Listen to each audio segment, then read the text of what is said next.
Good morning. It is May 27th, Thursday, 2021, one day closer to Friday, and one day closer to the NMPA's virtual convention, the 2021 virtual convention that starts June 23rd and runs to June 26th.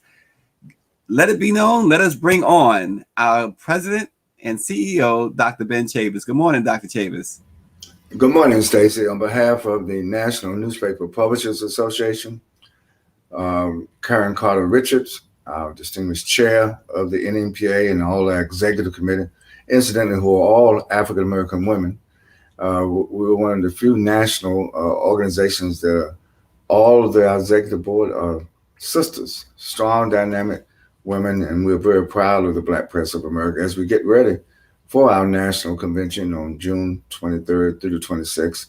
And certainly we are going to be announcing some of the great lineup of talent, entertainment, but also information, virtual education for not only people of African descent, but people of all descent. And looking forward to our special guest this morning to talk about a great book that she's just written, Sister Hinton.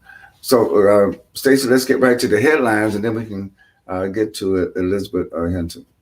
Absolutely. And by the way, her book is called America on Fire, and it's a revelatory history of Black rebellion in the face of systemic racism and police violence. So we'll be talking with Elizabeth Hinton very shortly. But first, as Dr. Chavis indicated, the news.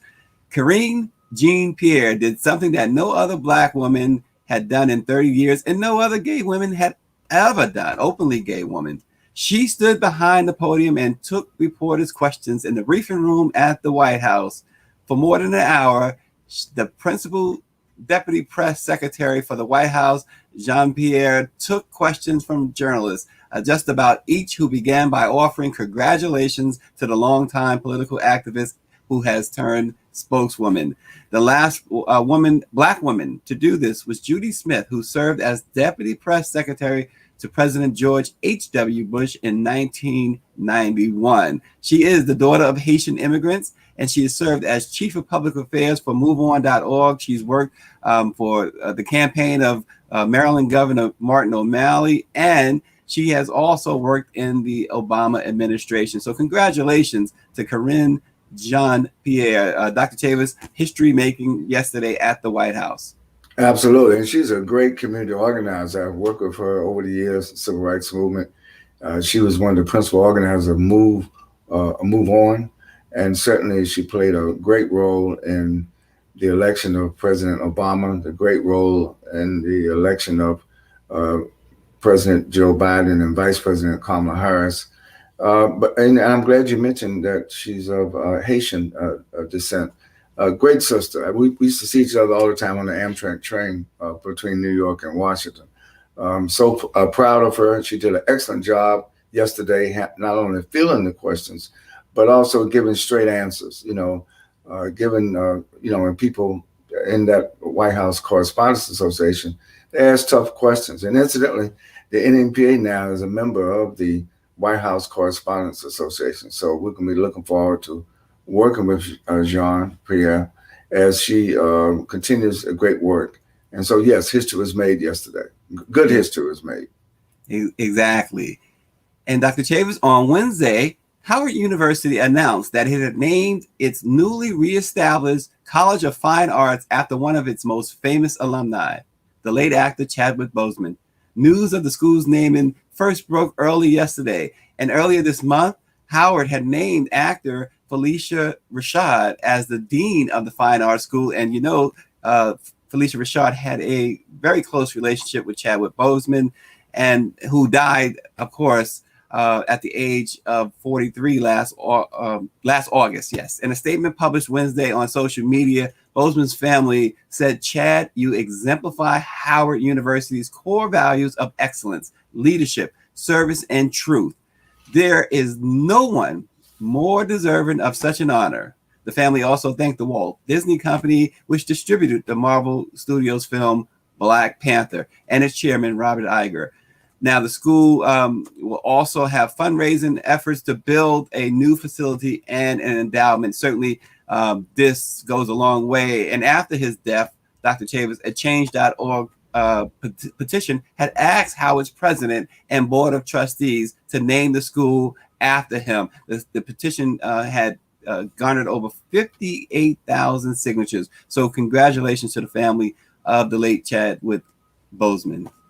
It's a great step, as a proud Howard graduate myself, HU, I want to make sure that we salute Howard University. That's the importance of all of our HBCUs, historically black colleges and universities. They do such great work, not only academically, but also being depositories of African-American culture, African-American excellence, African-American scholarship. And certainly Chadwick Boseman not only did well on stage, in front of the camera, but off the camera in the community. He was a great servant. He died much too early. And so now we're going to keep his legacy alive at the School of Fine Arts at Howard University. Great tribute.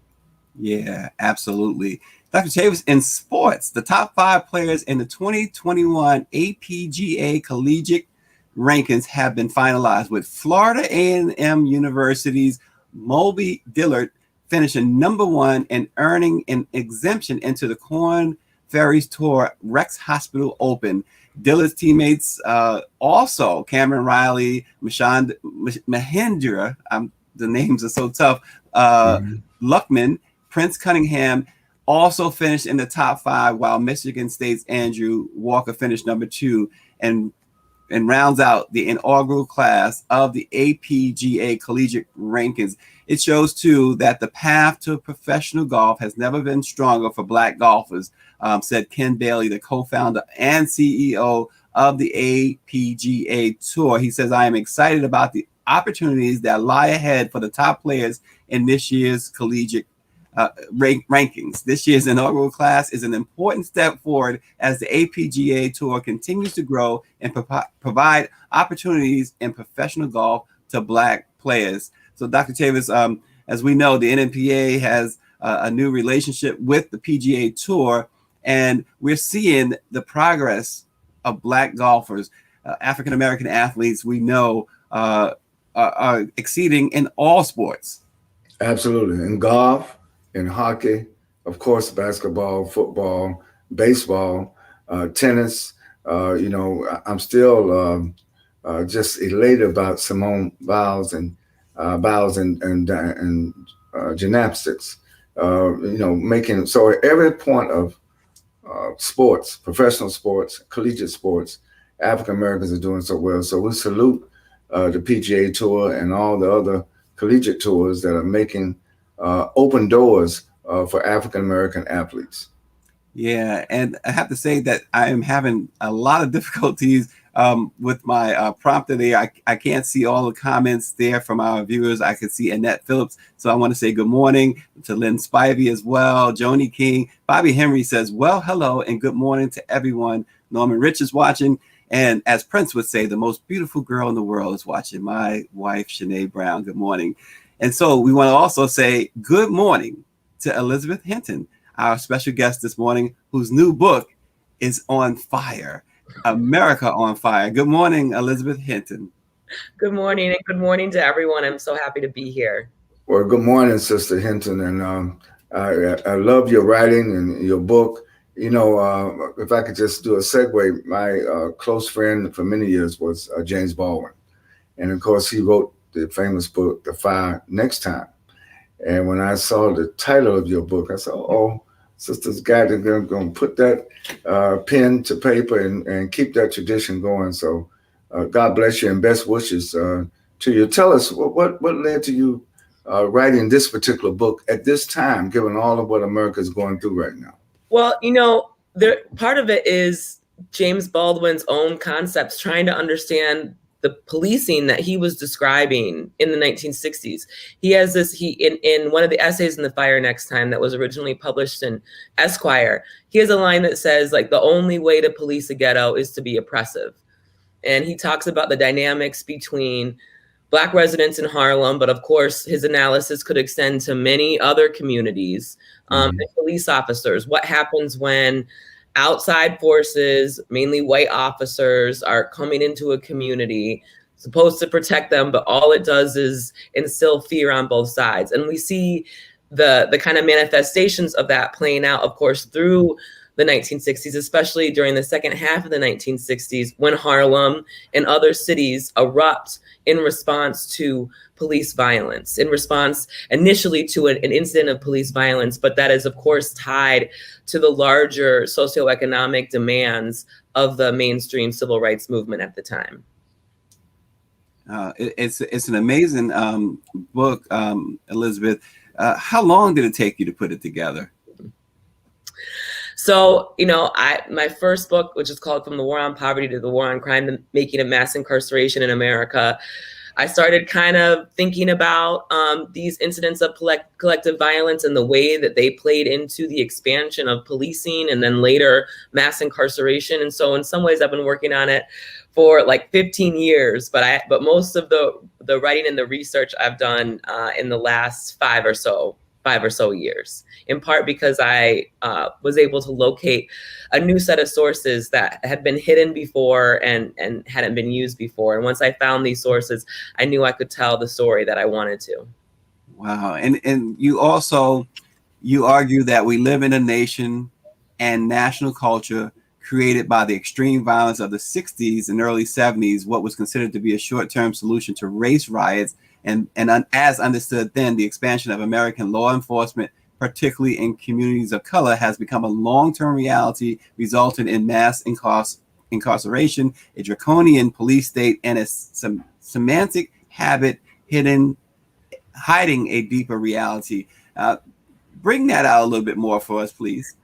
So the 1960s was such a key moment, as both of you know, Dr. Chavis was there on the ground, right? And we could have gone in a different way. I mean, during Lyndon Johnson's Great Society, there was a war on poverty. That's what, his administration is celebrated for. But there was also this war on crime. The war on poverty was supposed to provide new opportunities to low-income Americans of color, and the war on crime expanded police forces in those same communities.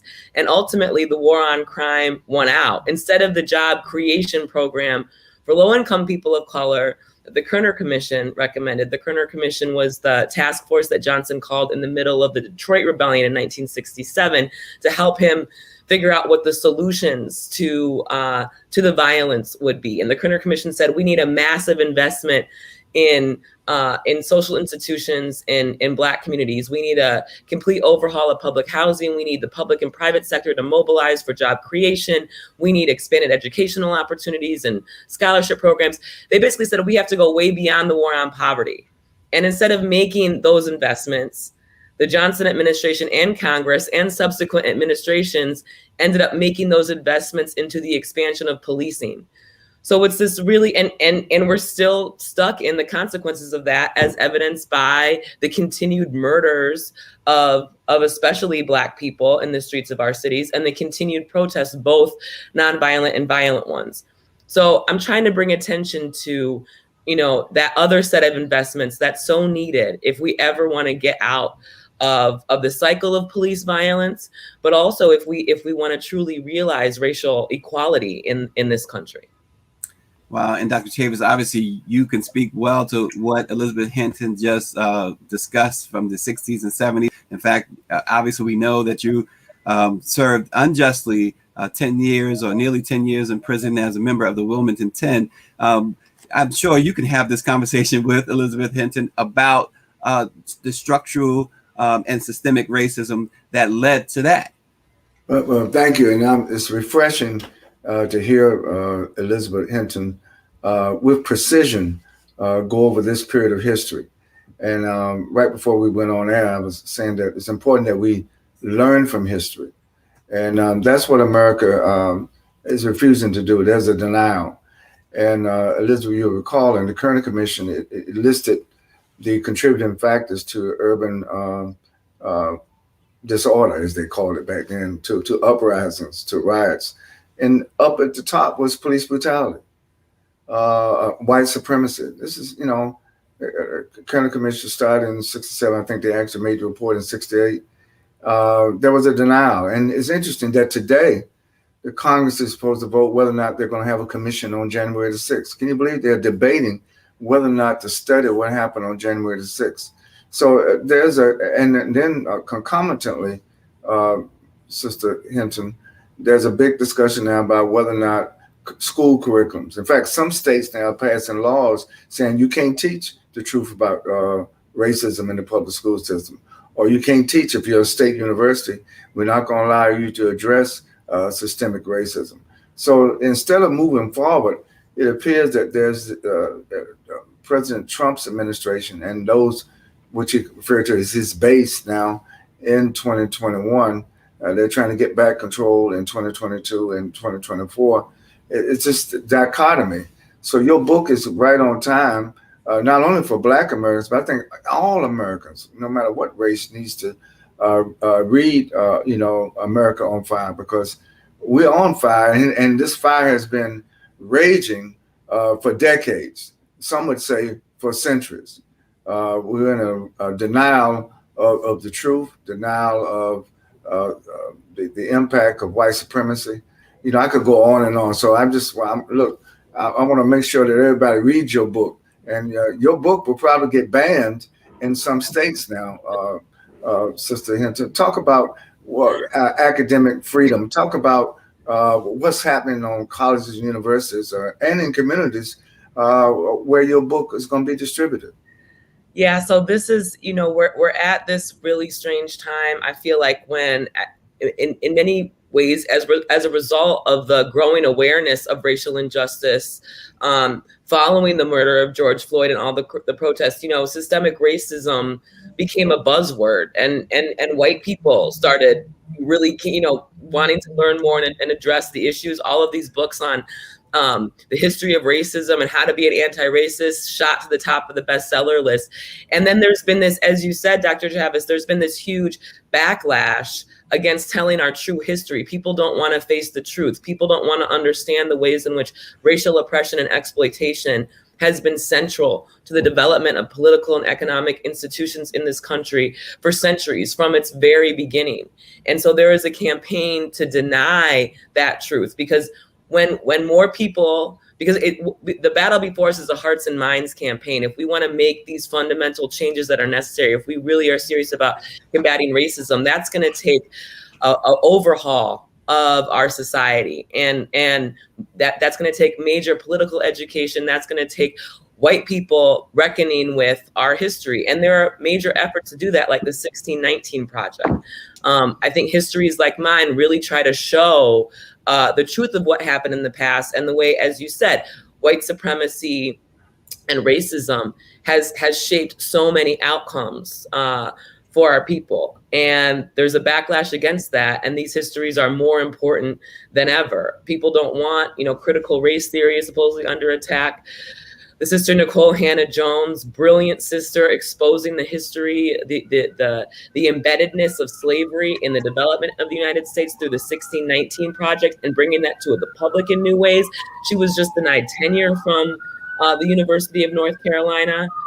So as we're learning more about these histories, there's also a greater and greater backlash against telling the truth. But I believe that most people, that most Americans are ready for this. I think the younger generations, I look at my students, I teach at Yale University. My students, they're eager for this history. They want to change the world. I think the young people out in the streets last summer indicated that they're tired of the status quo. They're tired of a government that's been based on division, and that's spent disproportionate amounts of taxpayer dollars on policing and on prisons, rather than on educating people and on healthcare and other basic needs.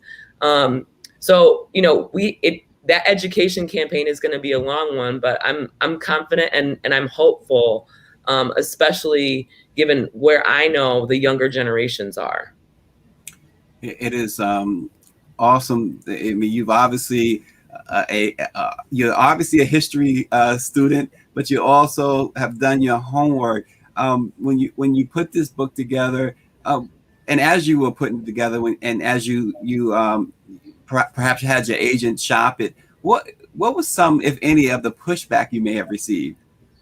Well, so I use the word rebellion to describe these incidents of political violence instead of the word riot. And I think, we're used to, the media, policymakers, we're used to calling what happened last summer and what happened in Ferguson and what happened in Harlem in the 60s and Detroit and Watts. We're used to calling that a riot. But in calling it a riot, that's helped produce some of the problem because, from Lyndon Johnson on down, instead of recognizing the shared grievances between especially the young people who embrace these violent tactics because they felt they had no other recourse, right? The rebellions emerged in cities after decades of nonviolent civil rights protests, after decades of lawsuits, after decades of petitions, after decades of people taking to the streets with no changes.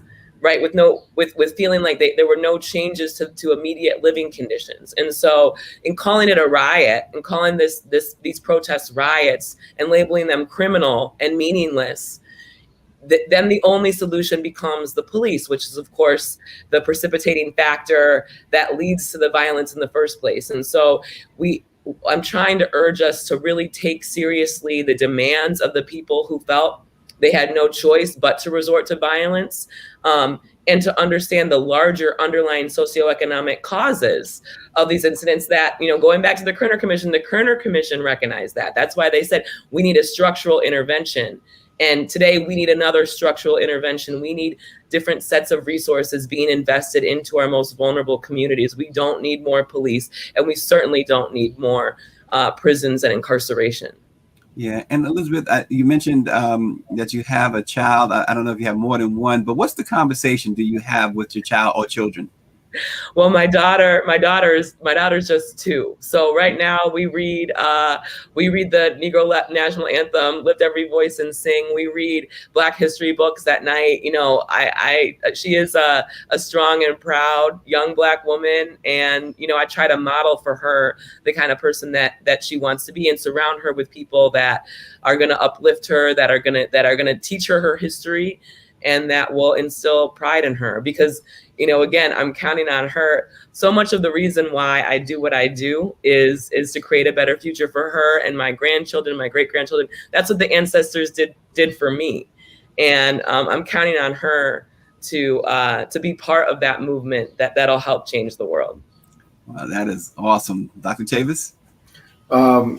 Before James Baldwin passed, we had talked about starting a writers collective, making sure that the pens that we use were passed on for generations of new writers, new activists, new freedom fighters who knew the importance of not only documenting our history, but giving the interpretation out of the history so people can move forward.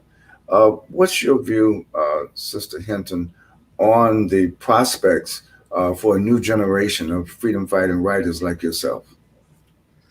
I think I'm hopeful. I think that there are. I look at the kind of young scholars today, the young writers today. People are drawing attention to new issues, and now because of the history that we have, because we do have this rich history of our people and racial oppression, people are able to provide a different level of analysis. They're able to build off the work of James Baldwin and others, who were pioneers, who made it possible for people like me. And so I think we're really seeing a rich tradition come together that's only going to continue to expand. That's only, even in the face of the backlash, even in the face of the haters, as our history shows, we triumph. We will triumph. It's a long struggle, but we have triumphed and we will triumph.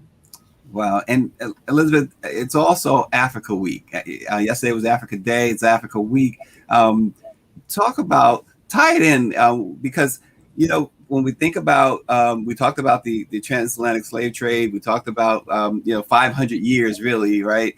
Tie that in with America being, as your book says, on fire. How does that expand throughout the diaspora? Well, due to the ways in which this goes, our people have been central to the development of capitalism and Western countries. So much of both the cultural triumphs, but so much of and the joy, it's not all this oppression, but so many of our conditions have been shaped by oppression and exploitation, and so there are shared conditions across the diaspora that reflect these larger patterns. And where there are shared conditions, there's also shared joy, there are shared traditions, and there's shared resistance. And so, this history that I'm telling of Black rebellion during the 60s and 70s, there was all kinds of resistance going on throughout colonized Africa in the 50s and 60s too, fighting back against white colonizers, European colonizers, but also police states. And so again, we see these patterns again and again and again. So it's not just about the freedom of our people in the United States, it's about the freedom of all of our people and all oppressed people across the world. Yeah, absolutely. Dr. Chavis, your closing thoughts? Well, one of the anthems out of our struggle from the 1960s was in Portuguese from Angola, "A luta continua, victoria is certa." And so we really want to thank Elizabeth Hinton for her scholarship, for the precision, and Dan to speak truth to power in 2021 with this great new book. We wish you well, and this is why we have the Black Press. This is why 194th year since Freedom's Journal was first published in 1827 in New York City. And so we're going to continue to uplift you as one of our scholar authors and making sure that our people read. But before you leave, can you just talk about the importance of people reading? Because what we read develops our consciousness. And I know we live in an audio-visual generation now with social media, everybody's on their devices. But at the end of the day, whether you're reading a hard book or a digital book or you're listening to an audio book, tell us the importance about writing and reading. Yeah, I mean, when you read a book, whether it's a history book like mine or a novel, it just brings you to another world. It expands your mind. It expands the horizon of possibility, and it allows you to think. It builds your knowledge. And again, we all need more political education. We all need knowledge. We all need to be able to dream, and books help us do that. If as part of our struggle for freedom. And so, reading and writing your thoughts down, putting the power of your mind to paper and sharing it with others. Those are two of the most powerful things that we can possibly do, and it should be a responsibility for all of us. Yeah, awesome. Thanks so much, Elizabeth Hinton. Get the book, America on Fire. It's available everywhere. Tomorrow we'll have our special guest, NAACP President and CEO, Derek Johnson. He'll join us tomorrow morning. And don't forget to register for the National Newspaper Publishers Association's annual summer convention. Of course, it's virtual this year, and registration is free. You can register at www.virtualnnpa2021.com. Again, it's virtualnnpa2021.com. Let it be known, in the words of George Washington Carver, when you do the common things in life in an uncommon way, you will command the attention of the world. We will see you tomorrow.